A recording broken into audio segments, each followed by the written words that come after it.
오늘 우리가 함께 나눌 하나님의 말씀은 누가복음 6장 27절로 36절까지입니다. 누가복음 6장 27절로 36절의 말씀. 교독하는 방법으로 읽겠습니다. 그러나 너희 듣는 자에게 내가 이르노니 너희 원수를 사랑하며 너희를 미워하는 자를 선대하며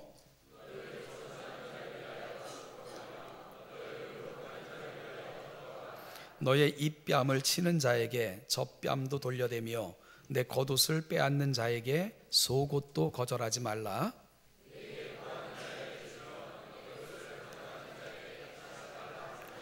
남에게 대접을 받고자 하는 대로 너희도 남을 대접하라.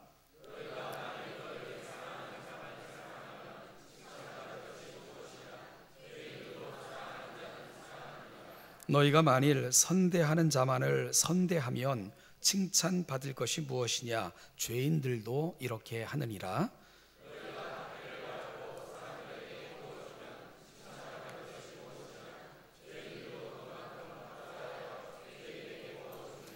오직 너희는 원수를 사랑하고 선대하며 아무것도 바라지 말고 꾸어주라. 그리하면 너희 상이 클 것이요 또 지극히 높으신 이의 아들이 되리니 그는 은혜를 모르는 자와 악한 자에게도 인자하시니라. 너희 아버지의 자비오르심과 같이 너희도 자비로운 자가 되라. 아멘. 설교를 듣거나 기독교적인 책들을 읽다 보면 우리가 가장 많이 듣는 말 중에 하나가 예수님처럼입니다. 어제도 부흥사경회 때 강사님께서 예수님이 원본이다. 따라서 우리는 그 원본을 충실하게 따라가는 복사본들이 되어야 된다. 이런 도전을 하셨고요. 그런 도전을 받았습니다. 문제는 그게 쉽지 않다는 겁니다. 예수님이 말씀하신 것, 친히 보여주신 모범, 그리고 당부들, 참 우리가 받고 담고 그대로 살기에는 너무나도 버거운 적이 많고요. 그리고 또 우리 가운데 늘 부담이 되는 것도 사실이라는 거죠. 그래서 오늘 본문도 그런 고민을 충분히 안을 수밖에 없는 그런 본문입니다. 지금 평지설교라 일컫는 일련의 설교들을 우리가 살피고 있는데요. 산위에서 진행된 설교라에서 마태복음 5장, 6장, 7장을 산상수훈이라 그렇게 이름을 붙였고요.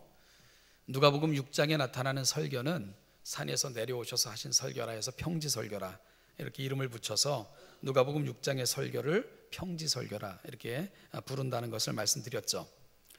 그 내용을 살펴보면 대충 5파트로 나누어지는데 17절부터 26절은 축복과 저주에 대한 부분, 27절부터 36절까지는 우리의 대적자들을 어떻게 사랑해야 될 것인가, 사랑의 법에 대해서, 그리고 37절에서 42절까지는 비판에 대한 교훈, 43절로 45절은 행위의 증거의 열매들에 대한 부분, 그리고 마지막 절까지는 지혜로운 건축자와 어리석은 건축자로 구성되어져 있는 것이 누가복음 6장에 나타나고 있는 평지설교의 내용들입니다.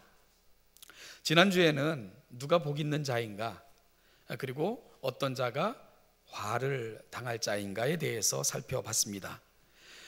오늘 우리가 함께 읽은 본문은 구주에서 말씀드렸던 것처럼 우리가 살면서 다양한 우리의 대적자들을 만나게 됩니다. 때로는 원수와 같이 여겨지는 사람들도 있고, 자존심에 관계된 문제들, 모욕에 관한 문제들, 그리고 우리를 저주하는 이런 갖가지 어려운 대상들을 만나게 될 텐데, 그런 도전들 앞에서 우리는 어떠한 삶을 살아가야 될까, 그 부분에 대해서 주님이 들려주신 말씀입니다. 여러분, 이 어려운 대상들을 우리 삶에 만날 때 예수님께서는 구체적인 명령어들과 그리고 대상들을 우리에게 제시해 주시는 방식으로 우리가 살아가야 될 삶의 내용들을 구성해 주셨는데요. 먼저 우리가 27절 말씀을 볼 것 같으면 너희 원수는 어떻게 하라고요? 사랑하며 그리고 우리가 무엇을 행해야 됩니까? 우리를 미워하는 자는 선대하고 우리를 저주하는 자는 축복하고 또 우리를 모욕하는 자를 위해 기도하고. 근데 이게 명령어로 되어 있다는 거예요. 그래서 헬라어의 어조를 빌려 이 부분을 다시 설명해내면 이렇게 되는 거예요. 사랑하라 너희 원수를, 그리고 선대하라 너희를 미워하는 자를, 그리고 축복하라 너희를 저주하는 자를, 그리고 기도하라 너희를 모욕하는 자를 위하여. 이런 본문이 되는 겁니다.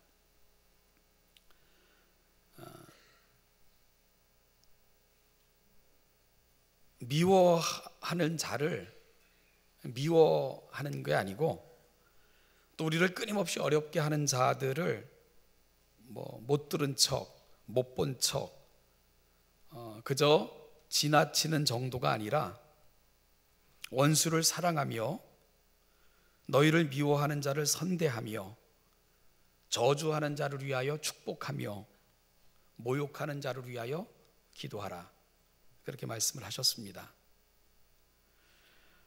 그리고 예수님의 요구는, 명령은 여기서 더 나아가는데요. 너희 입뺨을 치는 자에게 젖뺨도 돌려대며 내 겉옷을 빼앗는 자에게 속옷도 거절하지 말며 너에게 구걸하는 자에게 주며 내 것을 가져가는 자에게 다시 달라 하지 말라. 이런 말씀까지 덧붙이셨습니다. 아니, 예수님이니까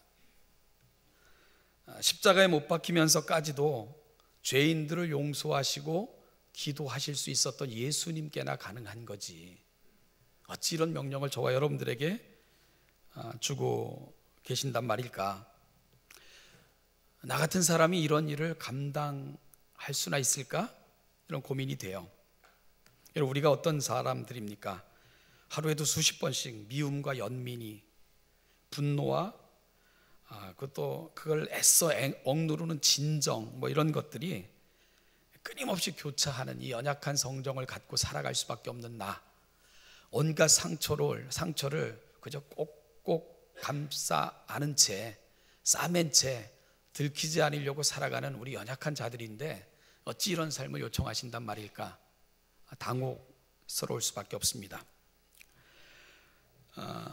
제가 예수님이라고 생각하시고 제가 여러분들에게 한번 부탁해 보죠. 아멘이 되시면 크게 아멘하세요. 너희 원수를 사랑하며 너희를 미워하는 자를 선대하며 너희를 저주하는 자를 위하여 축복하며 너희를 모욕하는 자를 위하여 기도하거라. 굉장히 신앙이 좋으십니다. 아무리 하나님의 말씀 덮어놓고 속는 셈 치고 믿는다 해도 이 상식적으로 도저히 납득이 되지 않고 수용이 되지 않는 요구들 앞에서 우리는 어쩌란 말인가? 오늘 이 문제를 좀 풀어갈 필요가 있습니다. 사실 여러분, 여기까지 오면 이런 생각이 들기도 해요. 야, 종교 잘못 선택했다. 그냥 열심히 정성껏 나쁜 짓 하지 말고 비나이다 하면 그냥 하늘이 감동해서 복을 주는 그런 종교나 믿을 걸. 죽어서 좋은 곳에 간다고 그저 너희들이 이렇게 선을 누군가에게 베풀기만 하면 그게 다 공덕이 돼서 장차 좋은 곳에 또다시 사람으로도 태어나고, 아니면 이 윤회의 사슬로부터 벗어나서 극락에도 이루는 이렇게 그 복을 빌어주는 그런 신앙 체계를 가지고 있는 종교를 택할 걸 괜히 예수 믿어가지고 내가 왜 고민을 하고 있는가? 사실 이런 생각이 드셔야 돼요. 여러분, 그런 생각이 들지 않으면 우리가 사실은 예수 제대로 믿고 있는 게 아닐지도 모릅니다. 사실 오늘 본문에서요, 원수라고 제시된 말, 이거 아무 때나 쓰는 단어 아니잖아요. 무시하거나 듣기 싫은 말을 주고받는 언쟁 정도를 하는 사람을 원수라 이렇게까지는 안 해요. 대체적으로 원수란 표현은 살기 등등하게 서로를 죽이고자 온갖 적대적 행위를 다 하는 사람을 원수라 이렇게 표현을 합니다. 여러분, 우리가 이렇게 다행히 그런 사람은 없기망정이지, 사실은 그런 사람은 마주치는 것도 싫어요. 섞이는 것도 싫고. 근데 그런 사람들에게 선대한다? 가당치 않죠. 그런데 오늘 주님께서는 사랑하고 선대하고 축복하고 심지어 기도하라고까지 하시는 부분에 대해서 우리가 참 당혹스러움을 이렇게 느끼지 않을 수가 없다는 겁니다. 더군다나 한 발 더 나아가서 너의 입뺨을 치는 자에게 젖뺨을 돌려대며 내 겉옷을 빼앗는 자에게 속옷도 거절하지 말라고 예수님께서 말씀을 하십니다. 내게 구하는 자에게 주며 내 것을 가져가는 자에게 다시 달라 하지 말라고까지 예수님께서 말씀을 하시는 거예요. 그리고 또한 이 수치와 부당한 요구를 당할 때도 그때도 동일한 삶의 방식을 포기하지 말아라. 주님께서는 그렇게 저와 여러분들에게 부탁하고 계신 겁니다. 사람이 살면서 가장 심각한 충격과 상처를 받는 것은 이 자존심을 건드릴 때예요. 그렇지 않습니까? 그래서 우리 속담에도 지렁이도 밟으면 꿈틀거린다. 이 자존심을 건드리면 문제가 심각하죠. 그래서 성숙하다는 것은 말과 행동에서 서로를 존중하고 서로를 배려하고 자존심의 상처를 입히지 않는 방식으로 살아가는 것, 그게 사실은 어찌 보면 인간관계의 첫걸음입니다. 마태복음에 보면 이 본문을 오늘 누가복음은 입뺨을 치거든 젖뺨도 돌려대라 그랬는데요, 네 오른뺨을 치는 자에게 왼뺨도 돌려대라, 이렇게 구체적으로 뺨을 거론하면서 말씀을 하셨습니다. 여러분, 그렇다면 누군가가 여러분의 오른뺨을 때린다. 한번 옆 사람 때려보세요. 그러면 오른뺨을 맞으려면 어느 손으로 때려야 오른뺨을 맞죠? 왼손으로 때려야지만 오른뺨이 맞아요. 오른뺨. 아니면 손등으로 때려야 됩니다. 그래야 다른 사람의 오른뺨을 때릴 수가 있어요.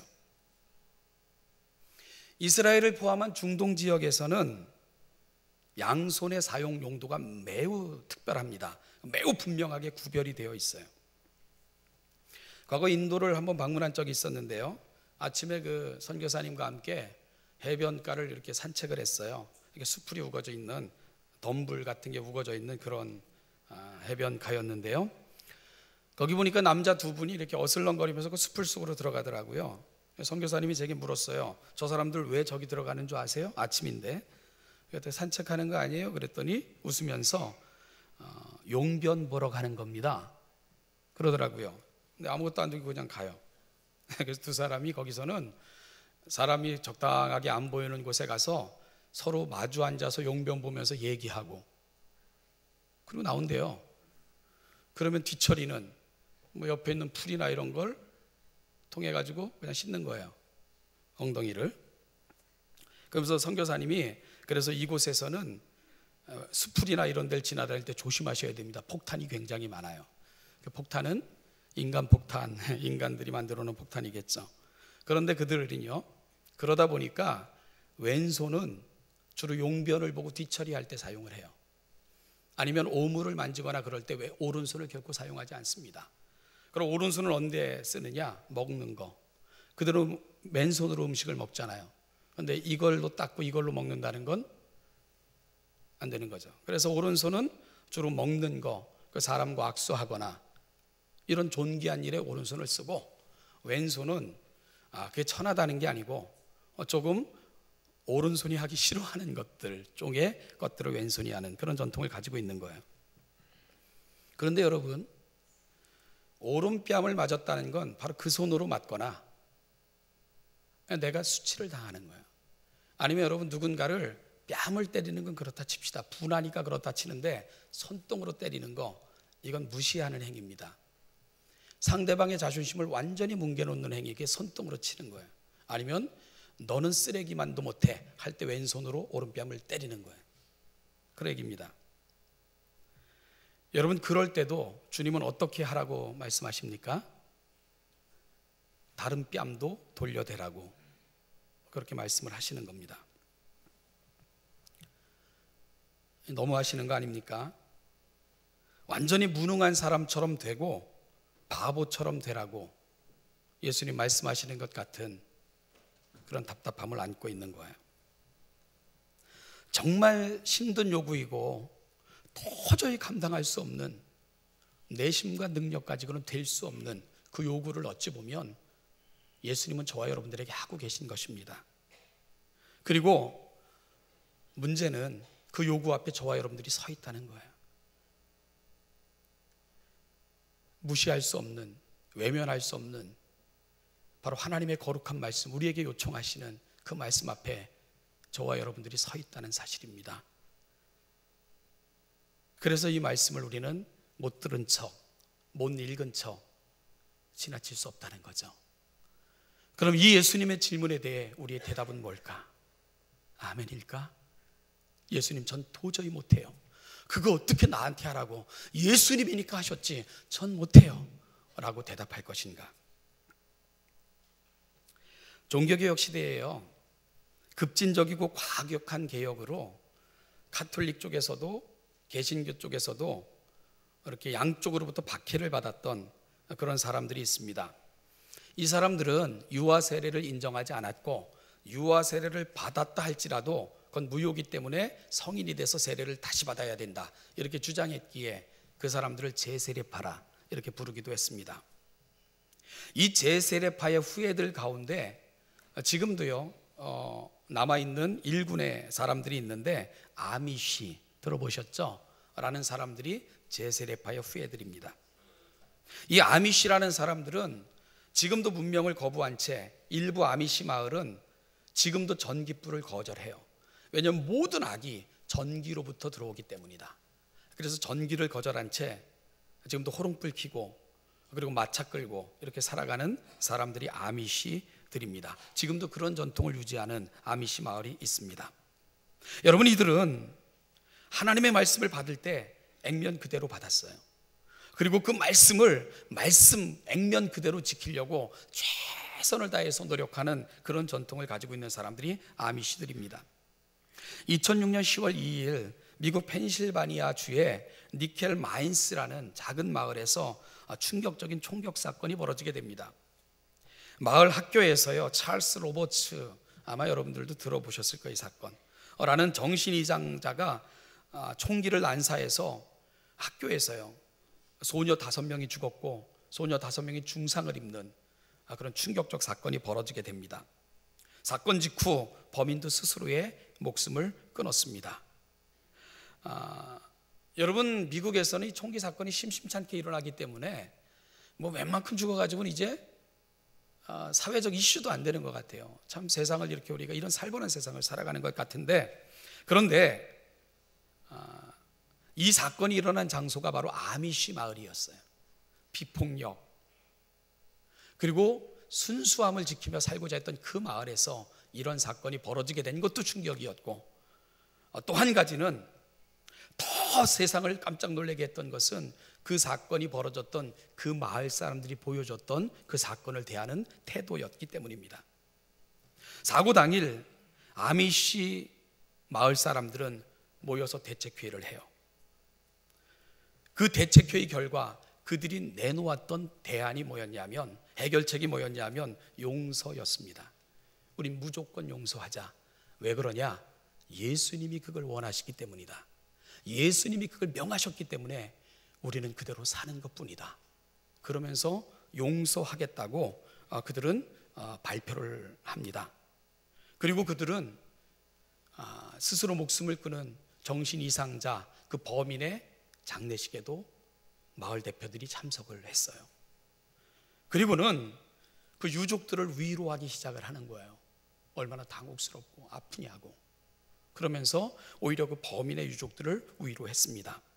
그리고 범인의 미망인과 어린 3명의 자녀들을 초청해서 식사를 대접하며 위로해 주었고요. 그 가정이 사회적으로 얼마나 큰 아픔을 당하며 살겠어요. 그렇죠? 그래서 그 마을은 모금 운동을 해서 그 모금 전액을 그 범인의 유족들에게 전달을 했어요. 이게 더 크게 사회적 이슈거리가 되었던 거죠. 물었습니다. 기자가 당신들을 어떻게 그럴 수 있냐고, 어떻게 그렇게 살 수 있냐고. 그들의 대답이 우리는 주기도문을 늘 암송을 합니다. 그리고 그 주기도문을 통해 오늘 우리가 어떻게 살아야 될 것인가를 늘 고백을 합니다. 주님은 우리의 용서에 대해서 말씀하셨고 또 주님이 우리 가운데 보여주신 그 삶을 우리가 늘 묵상하고 암송하는데 우리가 그렇게 사는 것이 마땅하지 않습니까? 이것이 그들로부터 들을 수 있었던 대답이었습니다. 사랑하는 여러분, 이 시대에 저의 문제가 어디 있을까? 우리 믿음의 문제가 어디에 있을까? 여러분, 주님을 따른다고는 하지만 주어진 것에 대해서 자족하는 마음도 없고요, 주님이 가르쳐 주신 일용할 양식을 달라고 구했으면서 일용할 양식에 대해서도 감사하는 마음이 없는 게, 그렇게 풍족하게 먹으면서도 오히려 감사는 잃어버린 게 우리의 문제 아니겠습니까? 주님은 단순히 일용할 양식을 구하라고 하신 것도 아니에요. 오늘날 우리에게 일용할 양식을 주옵시고 일용할 양식을 구해 풍족하게 먹이시는데도 감사가 없을 뿐만 아니라 우리의 기도를 가르쳐 주셨는데 우리는 굶주려 있는 그 어떤 사람에 대해서는 전혀 가슴 아파하지 않아요. 우리는 그토록 비싼 옷을 치장하고 1년에 한 번 입지 않는 옷은 버려야 된다고 과감하게 버리면서도 우리의 기도를 하면서도 헐벗고 굶주린 채 하루를 걱정해야 되는 사람들에 대해서는 우리는 아무런 관심이 없는 게 어찌 보면 우리 신앙의 문제입니다. 우리가 우리에게 죄 지은 자를 사하여 주십시오 라고 기도하면서도 내게 조금이라도 자존심에 상처를 입힌 사람, 잘못한 사람에 대해서는 전혀 마음을 열지 않고 끝까지 가고 있는 것이 저와 여러분들의 모습이라는 겁니다. 그러니 우리가 어찌 하나님의 말씀 앞에 그 하나님의 말씀을 받으며 진정한 마음으로 설 수 있을까? 아미시 사람들은 이야기했어요. 우리는 하루에도 몇 번씩 주기도문을 암송합니다. 그런 우리가 어찌 용서하지 않을 수가 있나요? 그런 우리가 어찌 품지 않을 수가 있습니까? 주님이 원하신 건데요.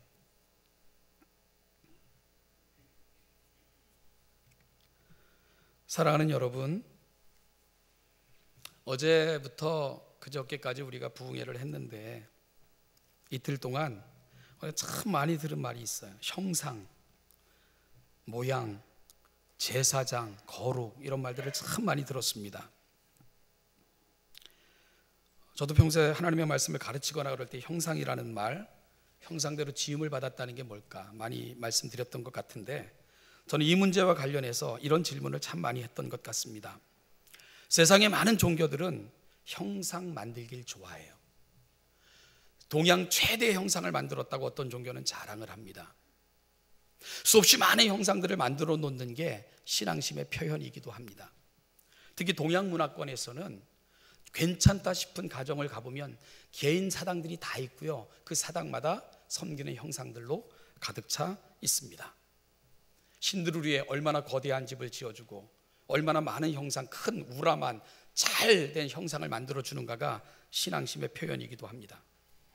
그런데 하나님은 우리에게 이렇게 말씀하셨어요. 너를 위하여 새긴 우상을 만들지 말고 또 위로 하늘에 있는 것이나 아래로 땅에 있는 것이나 땅 아래 물속에 있는 어떤 형상도 만들지 말며 그것에 절하지 말고 섬기지 말라. 하나님께서 아예 계명으로 어떤 형상도 만들지 말고 그 형상 앞에 절하지도 섬기지도 말라, 이렇게 말씀을 하셨습니다. 여러분, 중세에 로마 카톨릭은 참 많은 형상들을 만들어 놨어요. 베드로 형상, 마리아 형상, 성인들의 형상을 만들어 놓고 그 앞에 빌었어요. 그리고 그것이 경건에 도움이 된다고 이야기하기도 했어요. 종교개혁자들이 했던 일 중에 하나가 그 형상을 파괴하는 일이었습니다. 계명을 줬자, 그래서 그것을 성상 파괴라, 이렇게 일컬어진 운동들을 종교개혁자들이 하기도 했죠. 여러분, 왜 그렇습니까? 하나님이 만들지 말라고 하셨으니까. 그러면 질문을 해야 돼요. 왜 하나님은 어떤 형상도 만드는 것을 원하지 아니하셨을까? 왜 하나님은 어떤 형상도 만들지 말라고 금하고 계신 걸까? 그 질문을 해야죠. 여러분, 왜죠? 왜 그렇습니까? 이미 형상이 있기 때문에 더 만들 필요가 없는 겁니다. 하나님께서는 그 어떤 형상을 필요로 하지 않으셨어요. 왜냐하면 하나님이 직접 만드신 형상이 있었기 때문입니다.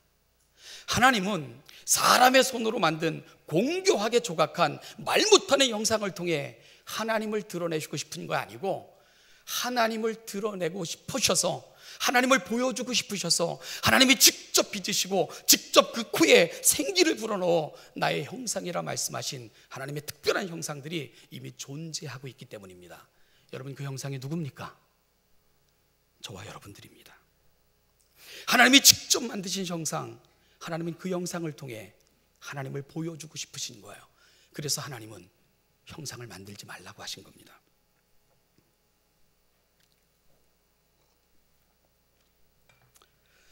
한번 따라해 보실까요? 여러분 스스로를 바라보시면서 이렇게 말씀하십시오. 하나님, 내가 형상입니다. 옆 사람을 보면서 이렇게 알려주십시오. 당신이 하나님의 형상입니다. 양쪽을 보시고 이렇게 말씀해 주십시오. 우리가 하나님의 형상입니다. 그래서 여러분, 하나님은 저와 여러분들에게 이렇게 부탁하셨어요. 36절 같이 한번 읽겠습니다. 시작. 너희 아버지의 자비로우심 같이 너희도 자비로운 자가 되라. 뭔 요청이죠? 너희가 나를 좀 보여달라는 겁니다. 내가 나를 세상에 보여주기 위해 유일하게 보낸 나의 형상이 너희란다. 주님은 그렇게 말씀하고 계신 겁니다.